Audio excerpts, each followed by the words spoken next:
Another example could be, imagine if you have a cheesecloth, right? A cheesecloth is supposed to remove large particles and only let small stuff go through. Well, that's normally what your gut should be doing.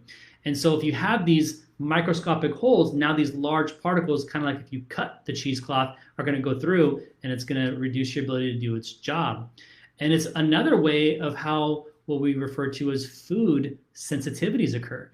Because food sensitivities occur when the immune system starts attacking foods that it's not supposed to be attacking. So let's just say one of those large molecules comes through and it is corn, right? And so your immune system sees that and starts attacking it because it's not supposed to be there. And next thing you know, you have a sensitivity to corn. Now, if it only stopped there, it'd be one thing, but what happens is that your immune system doesn't know the difference between corn or rice or banana or an apple or even beef, right? All it knows is it sees a protein structure. So when this protein structure is seen by the immune system, that's what it sees as the problem, and that's what it's going to attack. So then every single time you bring in something with corn and it sees that same protein structure, the immune system will start attacking it and create more and more and more sensitivities to that food and create more inflammation and creating more of an unhealthy environment, increasing the risk of disease like diabetes, autoimmune diseases, or other types of diseases in the body because the gut is heavily involved in those things.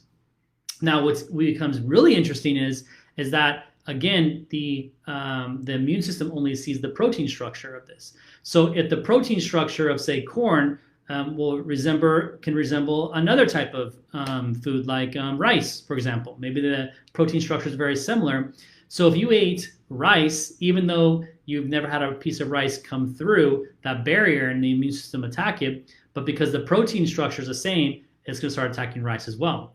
So you start to develop more and more and more of these food sensitivities, not allergies, food sensitivities, which creates more chaos, more problems, and creates more of an unhealthy environment and unhealthy body.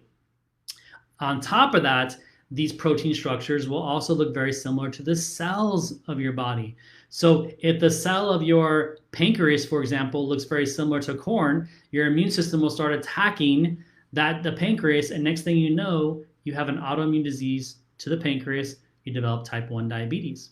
So these are some of these underlying problems or underlying mechanisms that will develop over years, over time, and then eventually move into a disease process. But without investigating appropriately, understanding what's really going on, you miss the big picture. It's very important when you're working with someone and you have a symptom. I don't care what the symptom is, whatever the symptom is, you have to, the practitioner, I should say, has to ask the question to themselves, why is this happening? What is causing that symptom? And what tests do I need to run to understand what is causing that symptom and why the person has that disease process or whatever condition they're dealing with? If your only option is, if you're a healthcare practitioner or your doctor, and their only option is saying, here, take this drug to try to reduce the symptom, you are missing the boat. And over time, you will only get worse. The management of that disease process will get worse over time because it's not fixing the underlying issue. It's like taking your car to a mechanic and they just put duct tape on the problem and not change the hose out. Doesn't make any sense, but that's essentially what's happening in your healthcare as well. So what type of things can we do? Is there a way to test to see if the person has a leaky gut or some of these other underlying GI problems that could be contributing to their overall dysfunction and their diabetic condition and some resistance or what other condition they're dealing with as well? Absolutely, right? We can do comprehensive stool tests. We can do an immunological test to see if there's antibodies being created to the gut lining, and is the immune system attacking the gut or other areas as well. Food sensitivity testing. Does your gut have the proper amounts of good bacteria in it? Do you have is there underlying infection patterns that are going on here? Is the immune system showing improper function? Is there potentially underlying infections thrown on a blood test? Inflammatory markers? There are tons and tons of tests that can be ran. But in many cases, these tests are not being ran because the goal, typically in a healthcare model, is not to understand the cause of the problem, but to understand what can we give you to reduce your symptoms so you feel better or so it looks good on paper, right? Because think about this.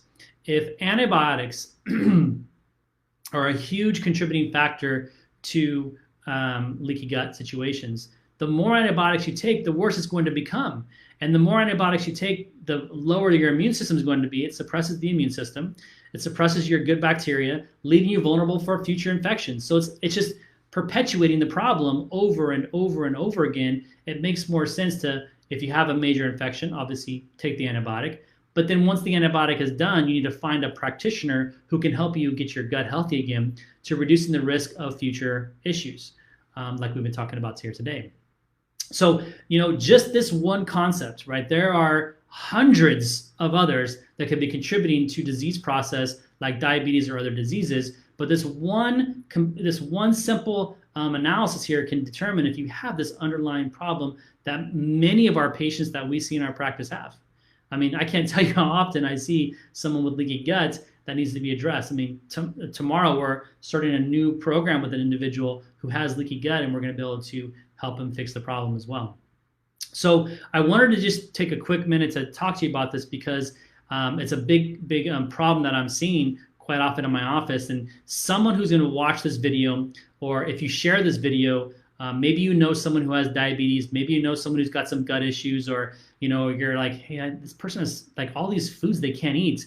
Maybe they need to see this video, and it potentially could help them get back on the road to health. It can help them get back to being, at a good place again in their life and not vulnerable to future issues that could be coming down the road. So if you like this video, if it was informative, please comment, right?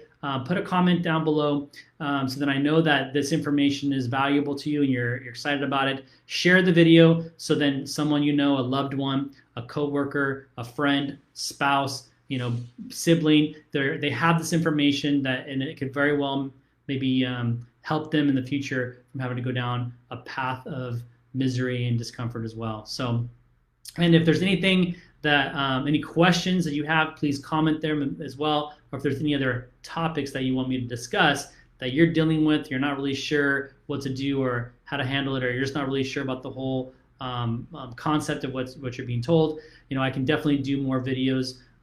If there is something that I can do to help you, if you want to meet with me one-on-one, we can set up an initial consultation either virtually or by phone, or if you want to come into the office and meet with me one-on-one, I will put our contact information there in the comments. You can definitely give our office a call. We can set you up for initial consultation where we can meet to see what kind of problem you're dealing with and if I can help you in any way possible.